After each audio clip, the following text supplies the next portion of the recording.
The Stones Remember, a journey into lost civilizations and celestial memory. They ask us, if there was once a great civilization before our own, where are the bones? Where are the cities? Why haven't we found a single tool in the dirt? But what if the very absence of evidence is itself evidence of something greater? Organic life decays, wood rots, metal rusts, bone crumbles. Even entire cities disappear beneath rising seas and drifting continents. But stone endures. Across continents, across oceans, the oldest human structures are not small, primitive huts. They are megaliths. Granite, basalt, diorite. Stones heavier than trains, cut with a precision we still struggle to explain. This is not science fiction. This is the world we inherited. The story begins not with what remains, but with what's missing. This is The Stones Remember, meant the language of stone. Stone doesn't lie. It doesn't exaggerate. It doesn't tell stories. But it leaves behind one thing: evidence. Across the ancient world, from Egypt to Peru, we find stonework, not just large, but impossibly precise. Granite cores with helical grooves, saw marks on diorite, stone discs shaped like turbines, artifacts that suggest rotation, feed rate consistency, even mechanical lathing. But these stones are harder than steel, and the tools archaeologists say were used, copper chisels, can't even scratch them. In Giza, Saqqara, and Pumapunku, we see traces of rotary tools. We see symmetry. We see machining. And we ask, who had that knowledge? And why is it gone? This is not about aliens. This is about something we lost. A mastery of energy, pressure, or perhaps frequency, long buried in time. Unmovable mysteries. Some stones are too heavy to move today, even with our best technology. Yet thousands of years ago, someone moved them. Not just moved them, but cut them, shaped them, and stacked them, as if they were Lego blocks. In Baalbek, Lebanon, stones weighing over 1,000 tons sit perfectly aligned, 20 feet above the ground. No crane today could lift them. Who did this, and why? In Sacsayhuaman, Peru, polygonal blocks, some weighing over 300 tons, fit so precisely that a razor blade can't pass between them. No mortar, no mistakes. At Yangshan Quarry in China, an unfinished stele remains, 16,000 tons of ambition, abandoned, not because it couldn't be built, but because it couldn't be moved. What do these stones tell us? That the past was not primitive, that we may not be the peak of civilization, but only the latest attempt, why nothing remains but stone. The greatest mystery isn't what we've found, it's what we haven't. If an advanced civilization once spanned the globe, where are their tools, their bones, their cities? Why is stone all that remains? The answer is in the science. Wood decays, metal corrodes, bone disintegrates. Over tens of thousands of years, even the strongest materials return to dust, unless they are stone. And then there's the sea. At the end of the last ice age, sea levels rose over 400 feet. Coastlines vanished. Entire cities disappeared beneath the waves. What we call the cradle of civilization may have been built on what was left. Some ruins are buried under silt, some under ice. Some have yet to be discovered at all, waiting in trenches off the coasts of India, Cuba, and Japan. And if there was a reset, a global catastrophe, what would you build for the future? A message? A monument? You'd build in stone. Because only stone survives the storm. Cataclysm in the ice. Something happened years ago, and the world was never the same. This wasn't a myth. It was an extinction event, a planetary trauma. A reset. The climate plummeted. North America burned. Ice returned where forests stood, and floods swept away coastlines. Scientists call it the Younger Dryas, a rapid descent back into Ice Age conditions. Some blame a comet strike, others a solar flare, or even a crustal displacement. But what matters is what came after. The rise of civilization.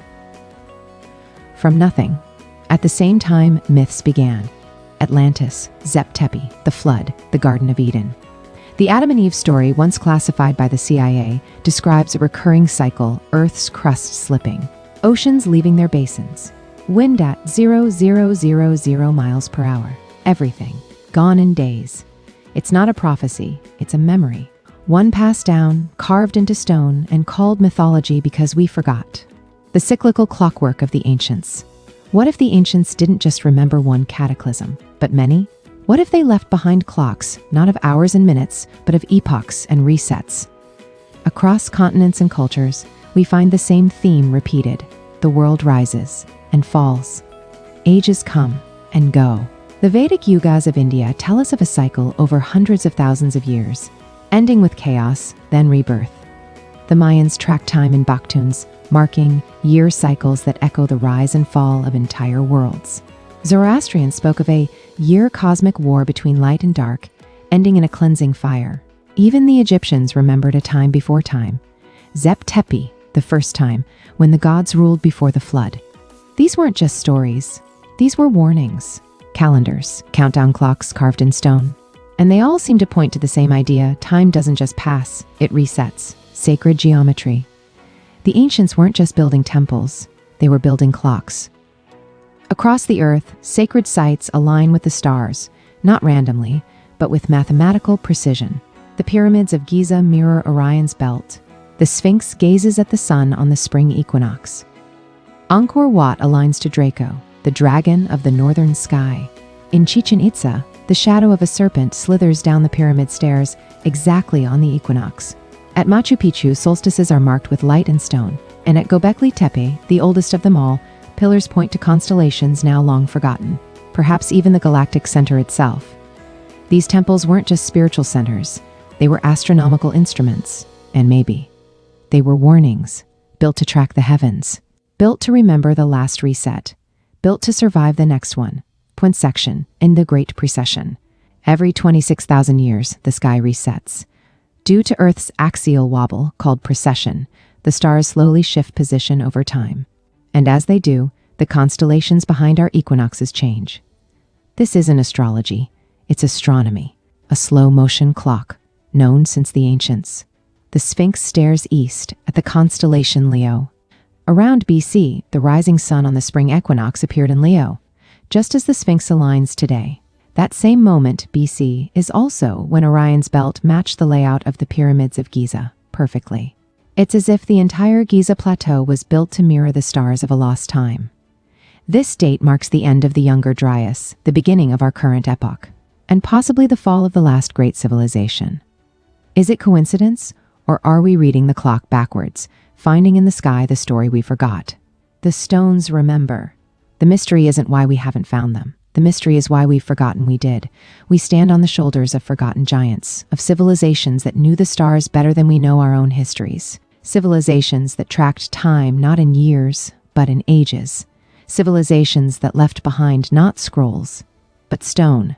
The drills, the alignments, the myths, the megaliths, all of it points backward. To a time before the flood, before the ice, before memory became mythology. And yet, those builders still speak. Through granite, through glyph, through the geometry of the cosmos. We've inherited their world, but not their wisdom. We've inherited their ruins, but not their reasons. But now, we are remembering. The cycle turns, the alignments return. The sky, once again, points to the same stars. The stones are still here. They endured everything. They are the clocks, the calendars, the monuments of those who came before, and perhaps those who will come again. They didn't just build for themselves. They build for us, because the stones remember, and now, so do we.